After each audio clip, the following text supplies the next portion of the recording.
So guys, ಈಗ ಒಟ್ಟದ ಹೊಸಳ್ಳಿ ಅಂತ ಒಂದು ಕೆರೆ ಇದೆ, ಅಲ್ಲಿ ಹೋಗ್ತಾ ಇದ್ದೀನಿ. ನಮ್ಮೂರ ಕಡೆ ಎಲ್ಲ ಹೇಳ್ತಾರೆ ಊಟ ತಗೋಬೋದು ಅಂತ. ಅಂದರೆ ಏನೋ ಒಂದು ಡೆಸ್ಟಿನಿ ಇರಲ್ಲ, ಸುಮ್ಮನೆ ಸುತ್ತೋದು. ಸೊ ಆ ಥರ ಏನೋ ಊಟ ಸುತ್ತಕ್ಕೆ ಹೋಗ್ತಾ ಇದ್ದೀನಿ ಅಂತ ಹೇಳ್ಬೋದು ನಿಮಗೆ.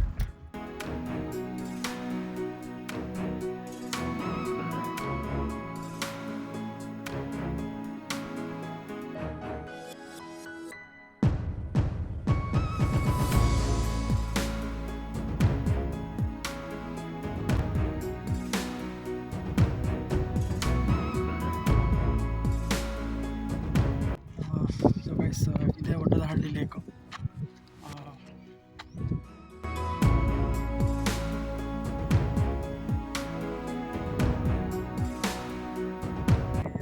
ಬೋಟಿಂಗ್ ಕೂಡ ಇದೆ, ಬೋಟಿಂಗ್ ಮಾಡೋದಿದ್ರೆ ಬೋಟಿಂಗ್ ಮಾಡ್ಬೋದು. ಎಷ್ಟು ಅಂತ ಹೇಳಿ ವಿಚಾರಿಸ್ತೀನಿ. ನಿಮಗೆ ಟೈಮ್ ಸ್ಪೆಂಡ್ ಮಾಡೋಕ್ಕೆ ಇಲ್ಲಿ ಚೆನ್ನಾಗಿರುತ್ತೆ.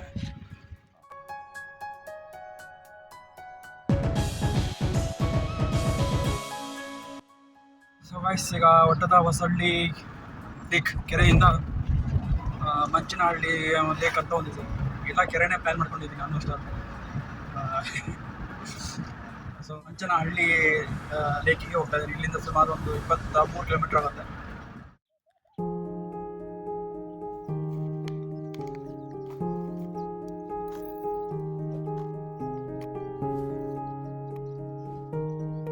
ಗೈಸ್, ಈ ಮಂಚನಹಳ್ಳಿ ಡ್ಯಾಮ್ ಕೆರೆ ಏನಿದೆ ಅದಕ್ಕೆ ಬಂದಿದ್ದೆ, ಬಟ್ ಅಷ್ಟು ರೆಕಮೆಂಡಬಲ್ ಆಗಿಲ್ಲ. ಇದು ಸ್ವಲ್ಪ ದೊಡ್ಡ ಕೆರೆನೇ, ಬಟ್ ತುಂಬ ರಿಮೋಟ್ ಆಗಿದೆ. ಅಂದರೆ ನಾನು ಬಂದಿದ್ದು ರೂಟ್ಸ್ ತಪ್ಪಾಗಿದೆಯಾ ಇನ್ನೂ ಗೊತ್ತಾಗ್ತಿಲ್ಲ ನನಗೆ. ಇದೊಂದು ಪಾಯಿಂಟ್ ಇದೆ, ಅಲ್ಲಿಗೆ ಹೋಗಿ ನೋಡೋಣ. ಬಟ್ ಇದಂತೂ ತುಂಬ ರಿಮೋಟ್ ಆಗಿದೆ ನೋಡಿ. ಇದೊಂದು ನನ್ನ ಕಾರ್ ಬಿಟ್ಟರೆ ಬೇರೆ ಯಾವ ಕಾರು ಇಲ್ಲ ಇಲ್ಲಿ. ಸೊ ನಾಟ್ ರೆಕಮೆಂಡಬಲ್ ಅದು. ಮತ್ತು ರೂಟು ಅಷ್ಟಿದಿಲ್ಲ, ತುಂಬ ಪ್ರೋ ಡ್ರೈವರ್ ಅಂತ ಇರ್ತಾರಲ್ಲ, ಸೊ ಆ ಪ್ರೋ ಡ್ರೈವರಿಗೆ ಅಷ್ಟೇ ಇಲ್ಲಿ ಡ್ರೈವ್ ಮಾಡೋಕ್ಕಾಗುತ್ತೆ. ಸೊ ಆ ಥರ ಬರಬೇಕು. ಬೇರೆ ಕಡೆ ಗಾಡಿ ಕಟ್ಟಾಗಲ್ಲ. ನೀವು ಒಂದು ಕಡೆ ಟರ್ನ್ ಮಾಡ್ಕೊಂಬಿಟ್ಟು ಮತ್ತು ರಿವರ್ಸ್ ಬಂದು ಈ ಥರ ಎಲ್ಲ ಮಾಡಬೇಕು. ಇದು ಈ ರೂಟ್ನ ರೆಕಮೆಂಡ್ ಮಾಡಲ್ಲ. ಬೇರೆ ಕಡೆ ಒಂದು ಪಾಯಿಂಟ್ ಇದೆ ಅನ್ನಲ್ಲ, ಅಲ್ಲೇ ನಾನು ನೋಡ್ತೀನಿ, ಅಲ್ಲಿ ಚೆನ್ನಾಗಿದ್ದರೆ ರೆಕಮೆಂಡ್ ಮಾಡ್ತೀನಿ, ಇಲ್ಲಾಂದರೆ ರೆಕಮೆಂಡ್ ಮಾಡಲ್ಲ. ಅದ್ರ ಬದಲು ಆ ಒಟ್ಟದಹಳ್ಳಿ ಕೆರೆ ಏನಿದೆ, ಒಟ್ಟದಹಳ್ಳಿ ಕೆರೆ ಅಂತ ತೋರಿಸಿದ್ನಲ್ಲ ಮುಂಚೆ, ಅದು ತುಂಬ ಚೆನ್ನಾಗಿದೆ. ಇದು ಅಷ್ಟು ಈಸಿ ಆಕ್ಸೆಸ್ ಇಲ್ಲ ಇದಕ್ಕೆ. ಇದು ದಂಡಿಗೇನಹಳ್ಳಿ ಲೇಕ್, ದಂಡಿಗೇನಹಳ್ಳಿ ಕೆರೆ ಅಂತ ಹೇಳ್ಬೋದು. ಕೆರೆ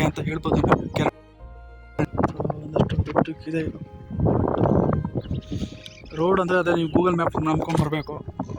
ಇಲ್ಲಿ ಯಾರು ಹಳ್ಳಿಯವರಿಗೆ ಕೇಳಿದ್ರು ಹೇಳ್ತಾರೆ, ಬಟ್ ರೋಡ್ ಅಷ್ಟು ಚೆನ್ನಾಗಿಲ್ಲ. ಸೆಡಾನ್ ಅದು ಬರೋಲ್ಲ ಇಲ್ಲಿ.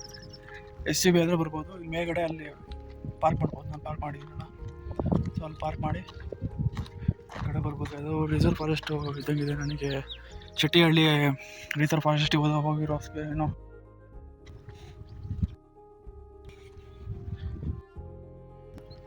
ಏನೋ ದಂಡಿಗೇನಹಳ್ಳಿ ಕೆರೆ. ಅಲ್ಲೇ ಇದು ಡ್ಯಾಮ್ ಟೈಪ್ ಇದೆ ಸ್ವಲ್ಪ. ಐ ಥಿಂಕ್ ನೀರೇನು ಎಕ್ಸೆಸ್ ಓವರ್ಫ್ಲೋ ಆಗುತ್ತೋ ಅದು ಅಲ್ಲಿ.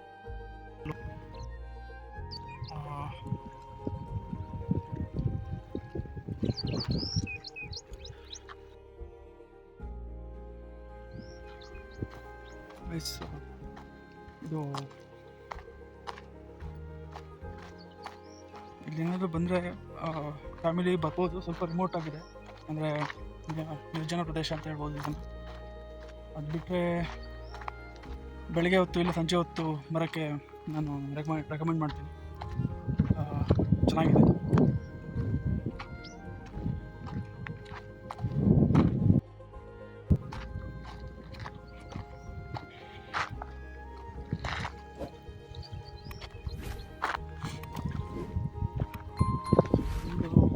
ಡ್ಯಾಮ್ ಥರ ಇದೆ ಅಂತ ನಾನು ಆ ಕಡೆಯಿಂದ ಹೋಗಿ ನೋಡ್ತೀನಿ, ಈ ಕಡೆ ಹೋಗೋಕ್ಕಾಗಲ್ಲ.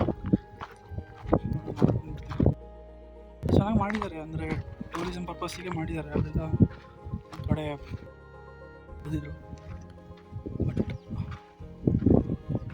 ಆಕ್ಸಸ್ ಈಸಿ ಇಲ್ಲ. ರೋಡ್ ತುಂಬ ಕಷ್ಟ ಆಗಿದೆ.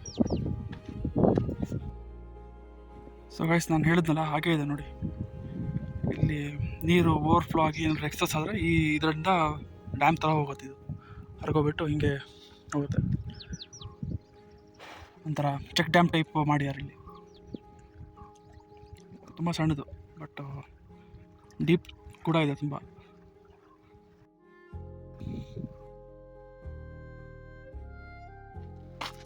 ನೀವೇನೋ ಸಂಜೆ ಹೊತ್ತು ಪಿಕ್ನಿಕ್ಕಿಗೆ ಲೈಕ್ ಸಂಜೆ ಹೊತ್ತು ಟೈಮಲ್ಲಿ ಇಲ್ಲ ಅರ್ಲಿ ಮಾರ್ನಿಂಗ್ ಏನಾದ್ರು ಬಂದರೆ ಒಳ್ಳೆ ಪ್ರೆಸೆಂಟ್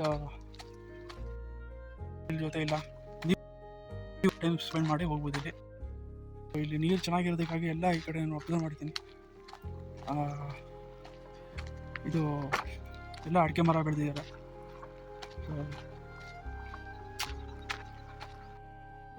ಅಡಿಕೆ ಮರ ಅಂದರೆ ಬರೀ ಶಿವಮೊಗ್ಗದಲ್ಲಿ ಅಷ್ಟೇ ನೋಡ್ತಾ ಇದ್ದೆ ನಾನು. ಶಿವಮೊಗ್ಗ ಆ ಕಡೆ ಸೌತ್ ಕೇಂದ್ರ ಭಾಗಗಳೆಲ್ಲ ಅಷ್ಟೇ ಇತ್ತು, ಬಟ್ ಇಲ್ಲೂ ಎಲ್ಲ ಹಾಕಿದ್ದಾರೆ. ಸೊ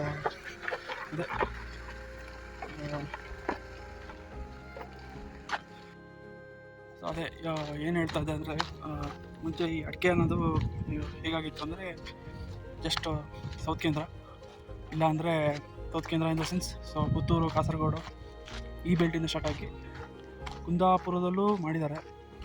ಈ ಕಡೆ ಉಡುಪಿಯಲ್ಲಿ ಅಷ್ಟು ಇಲ್ಲ ಅಡಿಕೆ, ಅಲ್ಲಿ ಜಾಸ್ತಿ ತೆಂಗು ಅನ್ಕೊತೀನಿ. ಸೊ ಪುತ್ತೂರು ಜಾಸ್ತಿ ಆ್ಯಂಡ್ ಶಿವಮೊಗ್ಗ, ಆಮೇಲೆ ಈ ಕಡೆ ಸುತ್ತಮುತ್ತ ಶಿವಮೊಗ್ಗ ಸುತ್ತಮುತ್ತ ಚಿಕ್ಕಮಗಳೂರು ಆಗಬೇಕು, ಅಲ್ಲಿ ತನಕ ಆಗಿತ್ತು ಅಷ್ಟೇ ಅಡಿಕೆ. ಅಂದರೆ ಇಷ್ಟು ಭಾಗದಲ್ಲಿ ಬೆಳೀತಾರೆ ಅಂತ. ಈ ಗಂಗಾಲ ಆ ಕಡೆ ಚೆನ್ನಗಿರಿಯಿಂದ ಹಾಕಿದ್ದಾರೆ. ಆಮೇಲೆ ಇಲ್ಲಿ ಇಲ್ಲ ಅಷ್ಟೇ ಆಗಿದ್ದು ನನಗೆ ಏನಂದರೆ ಇಲ್ಲಿ ಆಗಿದ್ದಾರಪ್ಪ ಅಡಿಕೆ ಚೆನ್ನಾಗಿ ಬಂದಿದೆ. ಬಟ್ ಅದೇ ಅಂದರೆ ನಮ್ಮ ಹಳೆ ಬೆಳೆಗಳೆಲ್ಲ ಏನಿತ್ತು ಅಂದರೆ ನಾವು ಆಲ್ಟರ್ನೇಟ್ ಅಡಿಕೆ ಜೊತೆ ಉಟ್ಕೊಳ್ಳೋದು ಒಳ್ಳೇದು ಅಂತ ಹೇಳ್ತೀನಿ ನಾನು. ಯಾಕಂದರೆ ಎಲ್ಲ ಸಪ್ಲೈ ಜಾಸ್ತಿ ಆಗುತ್ತೆ. ಸೊ ಇವಾಗ ಹಿಂಗೆ ಬರೋಣ ಅಂತ ಅನ್ಕೊತೀನಿ. ಸೊ ಅದೇ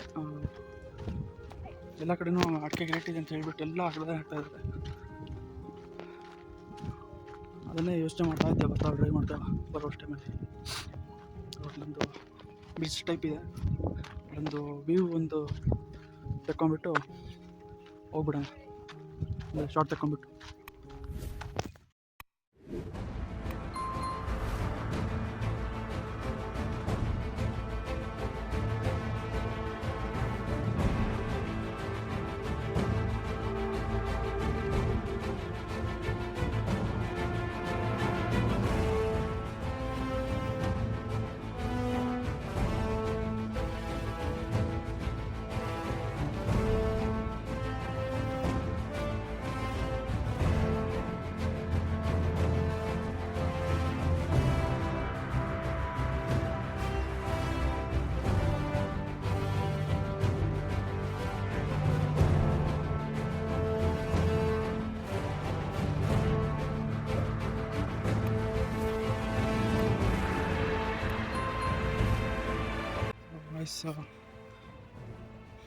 ಈಗ ಇಲ್ಲಿಂದ ಹೊರಡುವ ಸಮಯ.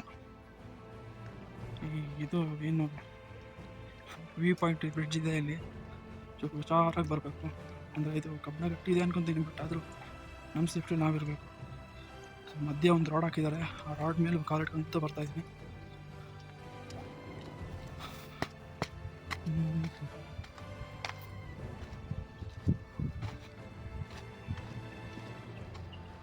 ನೀವೇನೋ ಬರೋಂಗಿದ್ರೆ ಸಂಜೆ ಹೊತ್ತು ಬನ್ನಿ. ಅಂದರೆ ಈ ಈಶಾ ಫೌಂಡೇಶನು ಇಲ್ಲ ಚಿಕ್ಕಬಳ್ಳಾಪುರ ಕಡೆ ನಿಮ್ಮದು ವಿಸಿಟ್ ಇತ್ತು ಅಂದರೆ ಇವತ್ತು ಲೊಕೇಶನ್ ಕೂಡ ಹಾಕಿರ್ತೀನಿ. ಸಂಜೆ ಹೊತ್ತು ಇಲ್ಲ ಬೆಳಗ್ಗೆ ಹೊತ್ತು ನೀವು ಬರ್ಬೋದು. ಮಧ್ಯಾಹ್ನ ಹೊತ್ತು ಪ್ರಿಫರಬಲ್ ಅಲ್ಲ, ನಾನು ಮುಂಚೆ ಹೇಳ್ದಂಗೆ ಊರು ಸುತ್ತಕೊಂತಿರೋದು. ಸೊ ನನಗೇನು ಬಾಜರಾಗಲ್ಲ. ಈಗ ದಂಡಿಗೆನಹಳ್ಳಿ ಬಿಟ್ಟು ನೆಕ್ಸ್ಟ್ ಈಶಾ ಫೌಂಡೇಶನ್ಗೆ ಹೋಗ್ತೀನಿ, ಆದಿಯೋಗಿ. ಅಲ್ಲಿ ಸ್ವಲ್ಪ ಹೊತ್ತು ಕೂತ್ಕೊಂಡು ಮೆಡಿಟೇಷನ್ ಮಾಡಿ ಸಂಜೆ ಲೇಸರ್ ಶೋ ಆಗುತ್ತೆ, 7 o'clock ಸ್ಟಾರ್ಟ್ ಆಗುತ್ತೆ. ಬಟ್ ಅಲ್ಲಿ ತನಕ ಇರೋಲ್ಲ ನಾನು ಒಂದ್ಸತಿ ಮುಂಚೆ ಒಂದ್ಸತಿ ಬಂದಾಗ ನೋಡಿದ್ದೆ ಅವಾಗ. ಸೊ ಈಗ ಆನ್ ದ ವೇ ಎಲ್ಲ ಒಂದು ಕಡೆ ಊಟ ಮಾಡಿಕೊಂಡು ಅಲ್ಲಿ ಹೋಗ್ಬಿಟ್ಟು ಸ್ವಲ್ಪ ಹೊತ್ತು ಮೆಡಿಟೇಷನ್ ಮಾಡಿ ಕಡೆಗೆ ಮನೆ ಹೋಗ್ತಾಯಿದ್ದೆ.